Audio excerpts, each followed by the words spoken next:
welcome back to Rival Talk for Week 2 of the 2021 NFL season. As always, I'm your host, and I'm joined by Marcus, a man who roots for an apparently some sort of cursed team that just keeps suffering injuries. I don't know what's going on out there, Marcus. I have no idea. It's not as bad as last year yet, but it's only week 1, so... Yeah, it didn't really hit last year until, what was it, week 2 or week 3 last year is when it really hit? Yeah. Whenever we played the Jets, I believe it was week 2, and then week 3 we still beat the Giants, but then it just fell apart after that.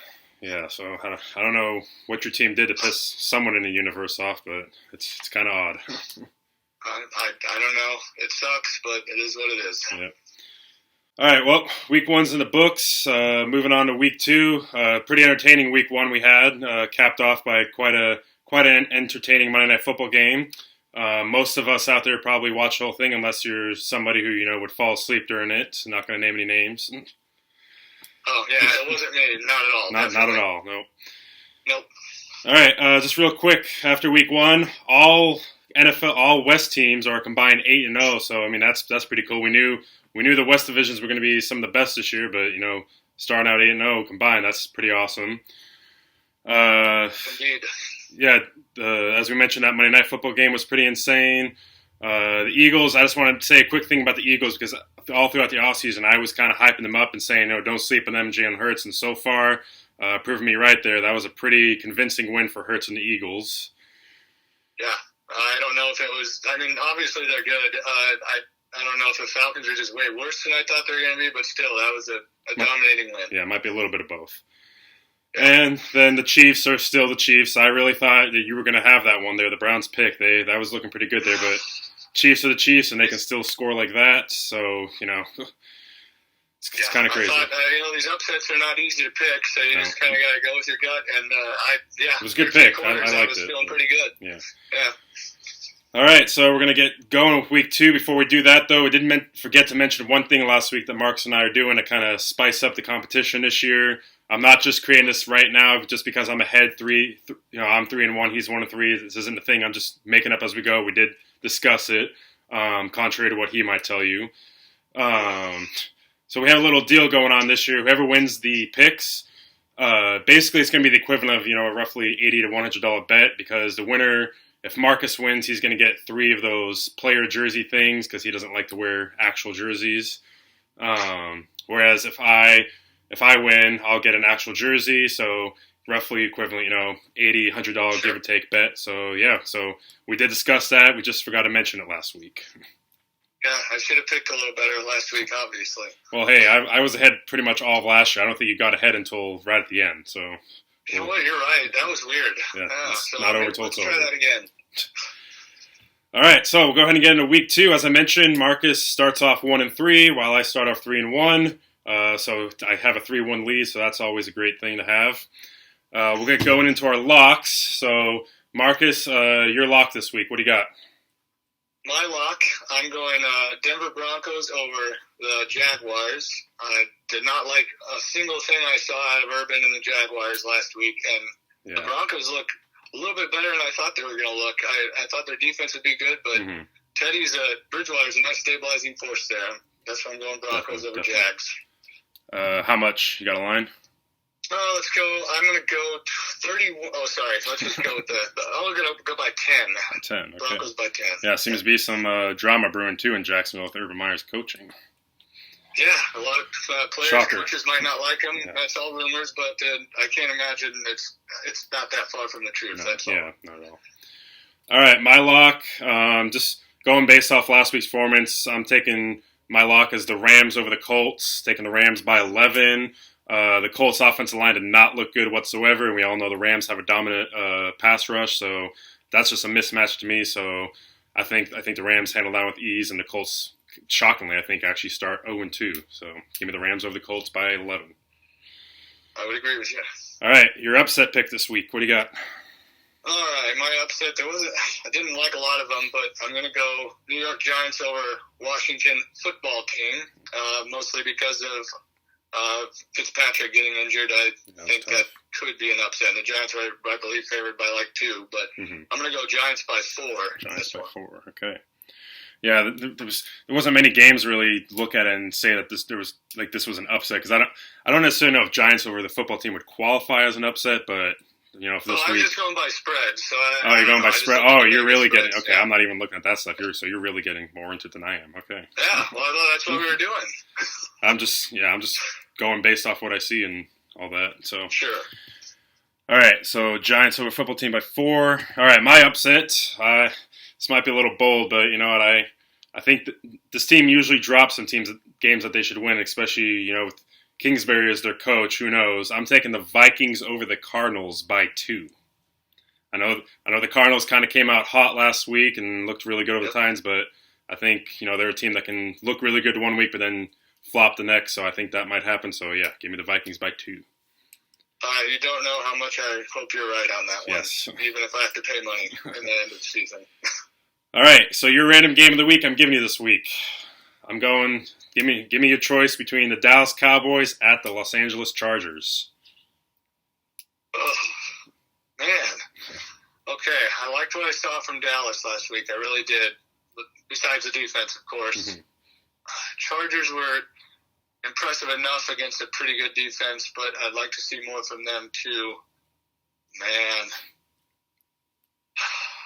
This new random thing is not easy, by the way. Yeah, that's the point of it. It's supposed to throw you off. My gosh. Okay, give me the Chargers by 1. Chargers by 1, all right. Yes. All right, so I feel like I have an idea of what you're going to give me. Maybe you change it, though, after we talk. But so what's the game you're giving me? No, I didn't change it because I failed spectacularly in thinking you were going to pick one last week, and you ended up picking the one I wanted you to pick, but they ended up winning. So, yes, I'm going to give you Eagles versus 49ers. All right. This one's in San Francisco, right? Nope, in Philadelphia. Oh, at Philadelphia. We actually stayed over. We had 2 road games to start the year. We stayed over on the East Coast for this one, so we didn't come back. All right, well, I know you're doing this because I'm going to pick them because I'm really high on them, but this might be a little bit of an upset maybe, but I am going with the Eagles. I'm going to say Eagles by 4. Okay. Eagles by 4. There you go. That's what I want you to do because I'm trying for a 2-game swing on this one because I'm just going to roll right into it. I'm picking the 49ers over the Eagles and with my 49ers pick. Yeah, so spoiler alert. 49ers by 4. Spoiler alert there. Yeah. All right. Well, so there's our first 3 picks. Obviously, Marcus just gave you his Niners pick. We'll have him go a little bit more into it. But first, before we get to that, as you all know, this is the point for Pooch Picks. So after 1 week, Henry and Diogi sit atop tied at 1-0. Both got their Buccaneers picks right, while Drake gave it a good shot, and it was close there. That was going to be impressive if he got that one, but fortunately the Cowboys did not come through for him, so he sits at 0-1. So, yeah, this week, Sunday Night Football game is Ravens and Chiefs. So, without further ado, Pooch Picks, Week 2. Who let the dogs out? Who let the dogs out? Who let the dogs out? All right, here we go. Week 2, Pooch Picks. This week, we got Sunday Night Football, Kansas City Chiefs at Baltimore Ravens. DOG, he's 1-0, got the Buccaneers pick right last week, so we'll see if he can keep it going and go 2-0 this week. So here we go. Place the treats down. Got some organic chicken-style dog treats this week. Got to try and keep it healthy. All right, go ahead, DOG, make a pick. All right, he's going with the Baltimore Ravens in an upset. Going to get Lamar Jackson his first W against Mahomes and the Chiefs, huh? All right. All right. We got Drake back for Week 2. Kind of shocking, but here he is. We're going to roll with it as long as he keeps blessing us with his presence. So he picked the Cowboys last week. Unfortunately, he came just short. Was very close to getting that one, so he is 0-1. So now we'll see who he picks this week between the Ravens and the Chiefs. So here we go. So he taking Drake. Drake is also taking the Ravens. Wow, okay. So both the OG and Drake going with the Ravens this week. What up? Time for week 2 of Pooch Picks. I got Henry barking behind the door. Got the Ravens here. The Chiefs here. I got a delicious pile of honey roasted peanuts for Henry to make his pick. He is hungry to make another pick. And without further ado, here we go, the champ. Oh, we got 2 dogs in here. They might fight. We gotta pick this one up. Okay. He still has not made a... Oh! Good choice. Henry picks the Chiefs. Jackson made an appearance. Until next week. All right, we're back. So there you have it. Our Pooches made their picks. We got Henry taking the Chiefs, and we got Diogi and Drake both going very bold this week and taking the Ravens. So it's going to be interesting to see how that plays out, Marcus. I think Drake his bold picks are rubbing off on Diogi now, so I don't know. Yeah, it must be I must have rubbed off on Drake. Now Drake's rubbing off Diogi because usually I'm the one who makes bold picks on the show, but the dogs are trying to one-up me now.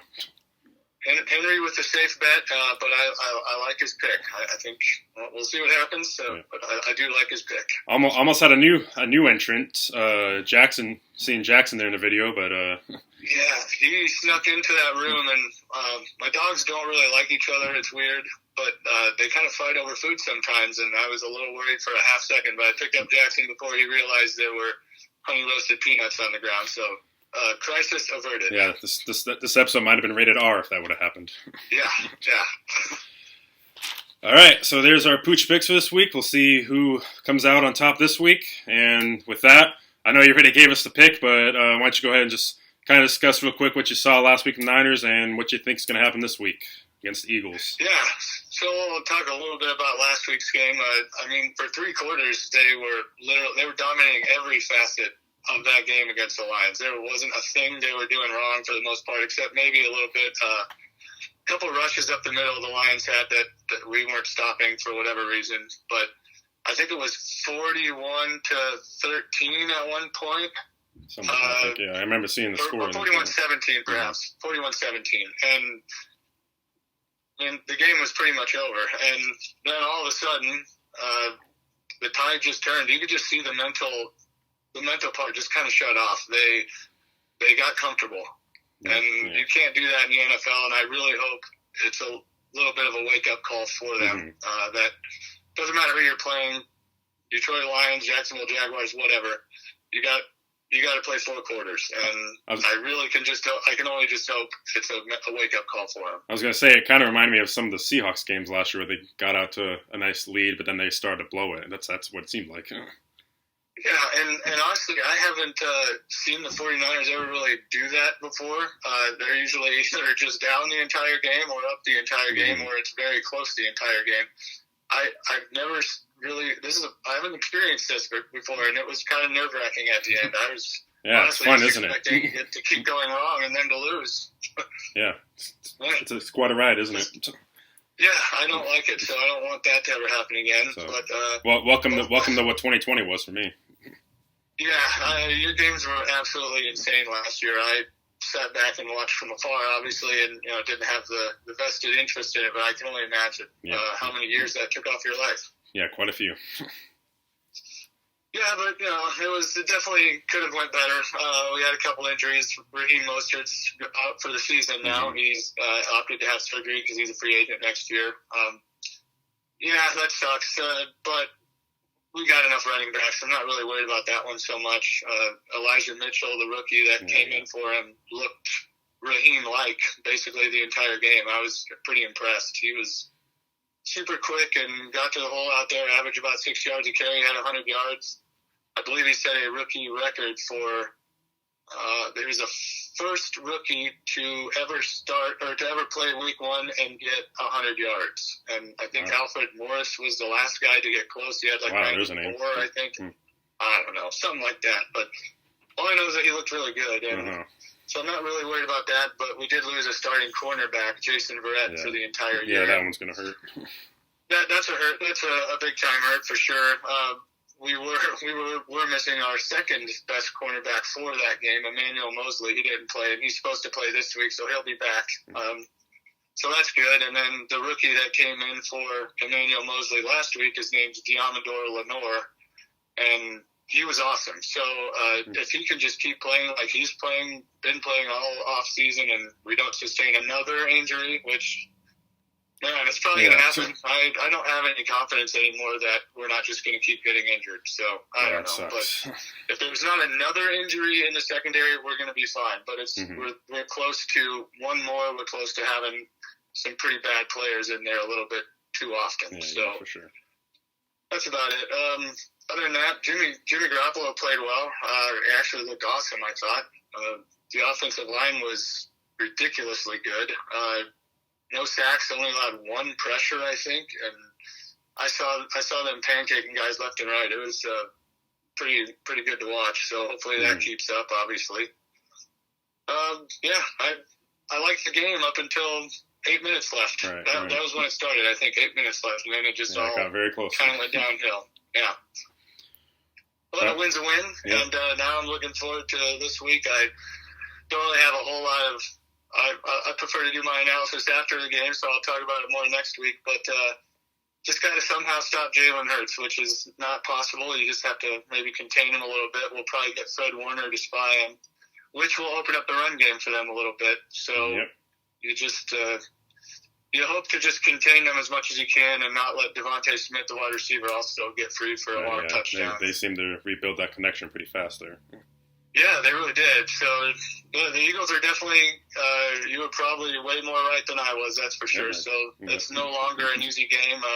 It could easily be a loss. It's going to be a dogfight, if you ask me. So for sure, yeah. Yeah, it'll be a good one.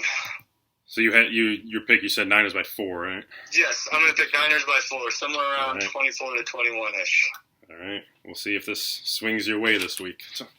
Yes. All right, well, Seahawks. That last week, week 1, could not have gone any better than they couldn't have gone any better. It was nice. It was nice to just have a nice, easy game, controlled pretty much the entire game. Didn't have to stress about anything. Pretty much after that 69-yard touchdown to Lockett on 2nd and 20, which was another thing that was just nice to see. Instead of running the ball like back-to-back draws on when we're, in those down and 20 situations, we actually finally went for it. And look what happens when you have a quarterback like Russell Wilson, where you can take shots like that. What a surprise! So I already love Shane Waldron after week 1. I'm ready to crown him like everything, just the savior, everything of whatever you want to call it. Give him the keys to the city. I'm ready to do that after week 1. Like I said, it exceeded expectations. So I'm looking forward to keeping that going. They were even talking after the game. I think it was Metcalf. It was either Metcalf or Locke, I think, mentioned that they even just barely scraped the surface of what they're expecting to do with the offense and all the plays and stuff. So I'm looking forward to it every week. Like, we got all this creativeness now. Even on simple run plays, you could see some creativity and misdirection going on instead of just run it right up the middle. There was some misdirection, some creativity going on even on simple run plays. So I'm watching a modern NFL offense finally under a Pete Carroll coach team, and it's amazing. I never thought it would happen. It's unfortunate. It's very fortunate, I'd say. But yeah, the other thing I loved about the game was the pass rush. I had high expectations, but they definitely exceeded those as well. I think the number was they were getting pressure, I think 53 or 54% of the time. So, like I said, the Colts offensive line, I was kind of shocked because they usually have been pretty solid, but they did not look good. Like I said, we weren't sure if was it Quentin Nelson was going to be 100%, but he still played. He didn't look good at all. I saw some highlights. Darrell Taylor was getting home. Brian Monet was getting home. Dunlap was getting some good consistent pressure. Jordan Brooks is coming around. It was so good that Jamal Adams, we didn't even need to blitz him that much. Like last year, we had to blitz him a lot in order to make up for it. But this year, we're in the situation now we don't have to blitz Adams that much, and really that puts us in a much better situation defensively. So just look forward to that keeping up. Looking ahead to this week. What about the sack numbers? You predicted Jamal Adams would have the most sacks this year. What were the numbers after week 1? He doesn't have any sacks right now. I wasn't expecting them to kind of change things up, so maybe he might be a little down in the sacks, but that might give him the chance to prove people wrong and get those interception numbers up this year. So, because if we don't need him to pass rush as often as last year, that's honestly better for the defense. Correct. So, looking ahead to this week, got the Titans, who just got walloped by the Cardinals, obviously. So, interesting to see how they bounce back. For the Seahawks, the keys are going to be to contain Derrick Henry, obviously. I love what I saw from the rush defense last week as well, so I think we have the pieces there to contain Henry and then just, again, get consistent pressure on Tannehill, make him uncomfortable. And really, it's going to come down to beating the Titans at their own game. You know, their success over the last couple of years has been jumping out early and then just wearing teams down with the run game with Henry. Well, I feel like that's what the formula is going to be for the Seahawks this year because I kind of saw it last week. Jump out early and then just, pound the ball with Carson. Obviously, Penny is out for a few weeks. Hopefully, it sounds harsh, but hopefully this leads to him being cut because it's just it's done. Like, just move on from this. Admit failure. Just move on from it. Alex Collins should be there this week. He was a healthy scratch last week, which shocked me, but he should be the backup this week. So get out early, pound the ball with Carson and Collins, and just wear them down and control the game like I did last week. I'm probably going to regret saying this, but I don't see how the Seahawks can lose this game, and really that's because coming back home, CenturyLink's going to be packed again. We've got the fans back, so I feel like it's just one of those special things with the emotions and everything that's going to juice the team up, and it's hard for me to see how the Seahawks could lose this game, especially how the Titans played last week. So, yeah, so I'm taking the Seahawks by 4. To me, the Titans secondary is a mismatch for us. The Titans, I can't really even name anyone in Titans secondary outside of Elijah Molden. So I think that's a complete mismatch with the playmakers that the Seahawks got, and especially if they're going to tight ends more involved as well. So, yeah, really, this is a game I think the Seahawks should control, kind of similar to last week. So I'm still, I know my scoreline is a little low, but I don't like to predict any blowouts because usually that comes back and bites me. So I'm just saying Seahawks by 4. Yeah, that's very generous for the Titans there. Yes, it is. So, all right, so there you go. So run back through our picks real quick before we get to the top 5 and send it out. So Marcus, your lock is the Broncos over Jags. Your upset is Giants over the football team. Then you're taking the Chargers over the Cowboys and Niners over the Eagles. And then I've got the Rams over Colts, the Vikings in my upset over the Cardinals, and then taking the Eagles over the Niners, looking at that Jalen Hurts show to continue. And then I'm taking the Seahawks over the Titans. All right, so going to cap it off then with our power rankings this week. You might have been on to something last week, keeping the Bills out of your power rankings. So yeah. Well, that was a little bit of a misfire on my part because, to be perfectly honest with you, I forgot about the power rankings until I left my office and I didn't even go over it. So I was doing it on the fly a little bit. But you obviously predicted something there. Yeah, I'm going to start doing better. I need to be better. That's all. So I was better this week. And I'm going to tell you right now, my power rankings are going to be extremely reactionary week to week. I'm gonna be that guy. Well, so, hey, there's nothing. Hey, I can't say anything. Can't question him. So just unless of course you leave an obvious team out, like you did last week. Yeah. I want you to call me on that if that happens again. But I don't think I did it this time. All right, let's hear him. All right, so honorable mentions.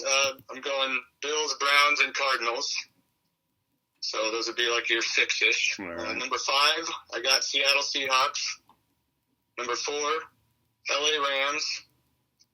Number 3, the Pittsburgh Steelers, and that ridiculous defense that I saw. I put them way up there because of that. 2, Kansas City Chiefs, and 1, I'm going to leave Tampa Bay Buccaneers at number 1 for now. Of course. All right.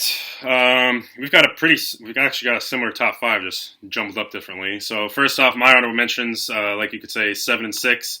I've got the Bills, and then I've got the Saints up there too. Like that was impressive. Mm-hmm. So, number 5, I've got the Steelers. Number 4, I've got the Seahawks. 3, I've got the Rams, and then 2 Chiefs, and 1 the Buccaneers. So similar 1-2 there. I think until they lose the game, they're probably going to stay up there. Yeah. And that Steelers offense looked pretty rough, offensive line, but my gosh, that defense was stifling. That was unbelievable. I watched almost that whole game.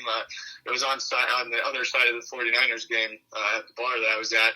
So, I didn't really pay attention the whole time. Obviously, it's impossible. But every time I looked over, Josh Allen was just running for his life. Yeah. All right. Well, before we go, Marcus, do you care to let the viewers know who's 1-0 and who's 0-1 in fantasy?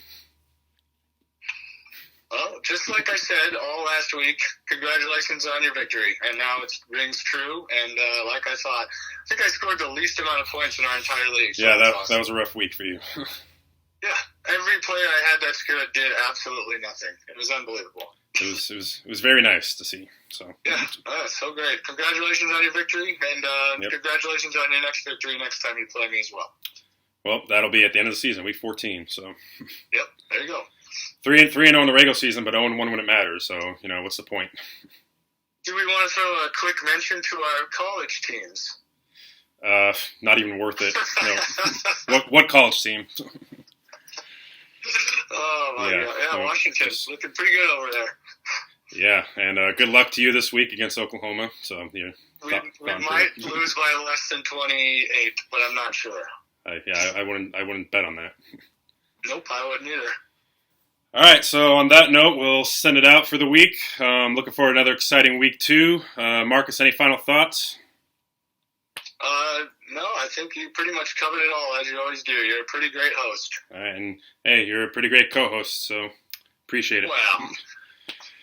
All right, well, on that note, thanks for joining us again, Marcus, and thanks to everyone out. Pleasure. Yep.